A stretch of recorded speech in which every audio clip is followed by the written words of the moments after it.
हर्षदेव जी, जम्मू प्रदेश में बाकी डिस्ट्रिक्ट्स में काफी देर के बाद चंद नौकरियां निकली, मुट्ठी भर नौकरियां निकली, जिसमें एक हैंडीक्राफ्ट डिपार्टमेंट भी है, हैंडलूम डिपार्टमेंट भी है।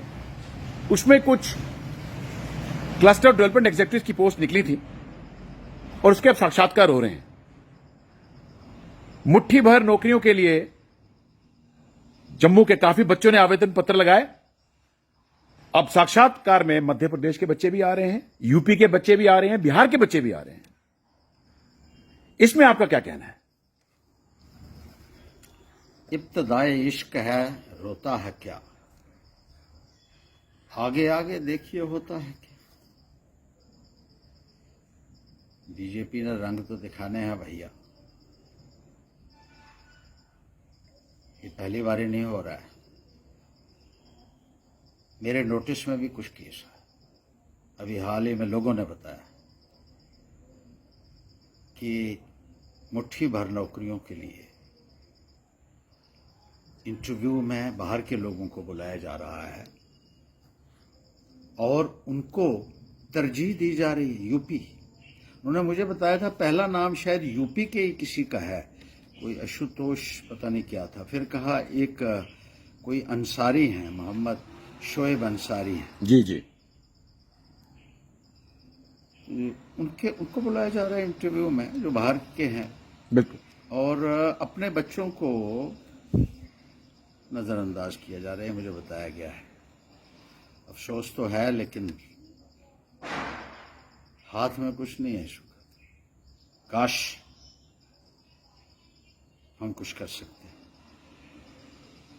बीजेपी ने तो पहले ही कहा था कि उनको बाकी हिंदुस्तान के लोगों को यहां लाकर बसाना है।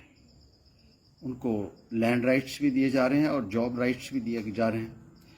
जो महाराजा हरि सिंह जी ने स्टेट सब्जेक्ट का कानून बनाया था, जिसके तहत यहाँ के बच्चों को नौकरी मिलनी थी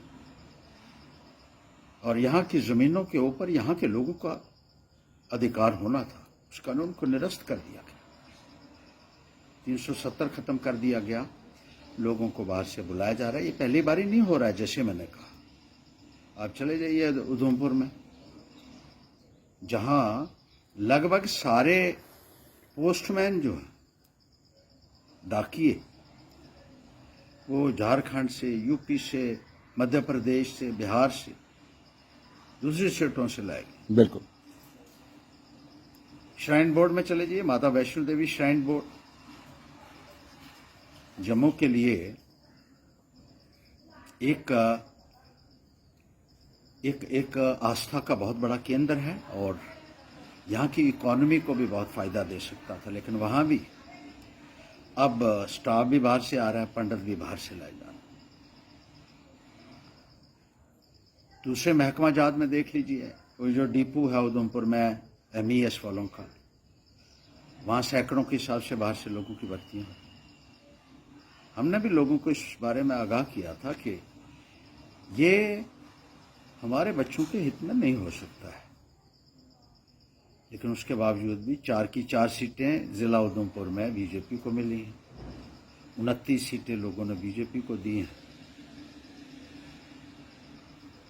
अब मुझे लगता है कि शायद लोगों को इसमें कोई भला दिखता होगा, कोई अच्छा दिखता होगा। मैं क्या कह सकता हूँ। काश हम कुछ कर सकते। मैंने अपने वक्त में डिस्ट्रिक्ट से बाहर भी नहीं गया, गांव से बाहर भी नहीं गया, वहीं के बच्चे लगाए। बच्चों के प्रति, पढ़े लिखे बच्चों के प्रति संवेदना अगर हमारे नुमाइंदों में नहीं होगी तो आने वाले वक्त में बहुत बुरा हश्र हो सकता है। हमारे बच्चे बहुत हताश हैं, इस बात का मुझे बहुत दुख है। हर्षदेव जी, आज भी जम्मू के लोगों ने, जम्मू कश्मीर खासकर जम्मू डिवीजन के लोगों ने आपसे बहुत उम्मीदें लगाई हैं। जी देखिए, जो मुमकिन हमसे होगा हम जरूर करेंगे। काश इसमें मैं कुछ कर सकता, काश मैं ये मुद्दे एप्रोप्रिएट फोरम में उठा सकता, काश मैं इन फैसलों को निरस्त कर सकता। मेरे दिल में कितना दुख है इस बात को लेकर मैं अक्सर लोगों के साथ साझा करता हूं। मैं पढ़े लिखे नौजवानों को देखता हूं, मुझे बहुत दुख होता है।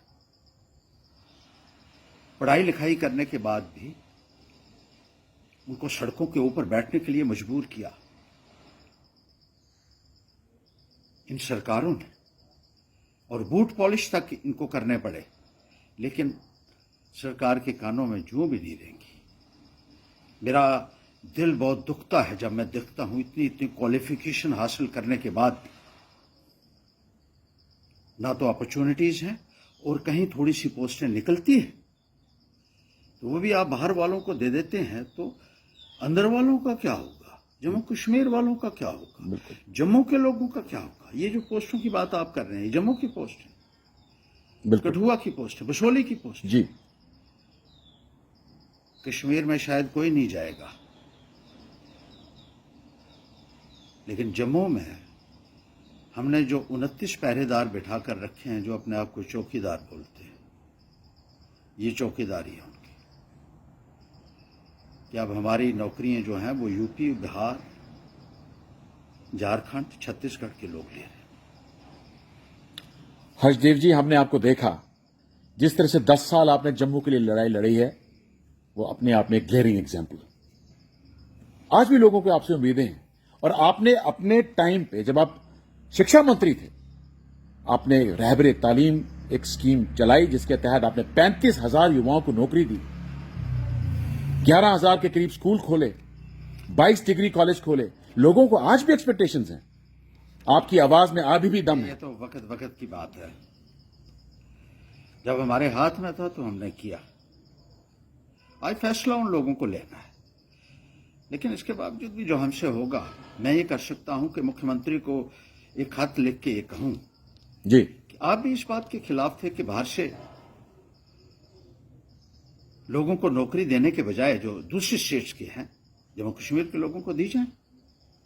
यहां के नौजवानों को यहां की नौकरी मिलनी चाहिए कम से कम।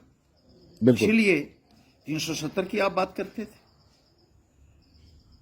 और 370 जिन लोगों ने हटाया है उनसे भी मैं पूछना चाहता हूं कि आपको क्या हासिल हुआ ऐसे? एक पॉलिटिकल पार्टी का एजेंडा हो सकता था, लेकिन लोगों को इससे कुछ हासिल नहीं हुआ। लोगों के पास जो कुछ था वो भी इन्होंने छीन लिया। मैं जरूर खत लिखूंगा, मुख्यमंत्री को खत लिखूंगा कि हमारे बच्चों की नौकरियां हमारे लिए महफूज रखी जानी चाहिए। जी, हमारे बच्चे कहां जाएंगे? बिल्कुल। इतनी पढ़ाई लिखाई होने के बावजूद भी आज ये दरबदर हो रहे हैं, और नुमाइंदे जो हैं, जो बनाए जाएं या जो बनाए जाएंगे, थोड़ा सा विजनरी भी होना चाहिए एक लीडर को। उसको यह तय करना है कि मैं किस तरीके से इस निजाम को चलाऊं ताकि लोगों की अपेक्षाओं के ऊपर हम खड़ा हो सकें। लोगों ने इसलिए वोट दिए थे कि हमारी बेहतरी हो, बिल्कुल, हमारे काम हो, हमारे नौजवानों को रोजगार मिले। रोजगार का सबसे बड़ा मुद्दा था। जी, इसके लिए कोई ना कोई पॉलिसी जो है वो फ्रेम करनी होगी। जैसे हमने फैसला एक लिया था, मैंने जो लोग लगाए थे, एक हिंदुस्तान में उस वक्त एक रिकॉर्ड बना कि कोई भी स्टेट मिनिस्टर 3 साल के अंदर इतने बड़े पैमाने के ऊपर भर्ती नहीं कर सका था। तो एक सोच थी, एक विजन था। आज लीडरशिप में यह है कि किसी ना किसी तरीके से कुर्सी हाथ लग जाए, उसके बाद लोगों के साथ कोई लेना देना नहीं। तो जरूर हम इस संदर्भ में एक खत जो है वो मुख्यमंत्री महोदय को लिखेंगे जी, कि यहां की लैंड्स और जॉब की हिफाजत की जाए, और इस मुद्दे के ऊपर जो भी हमसे बन पाएगा वो हम जरूर करने की कोशिश करें। धन्यवाद हर्ष जी।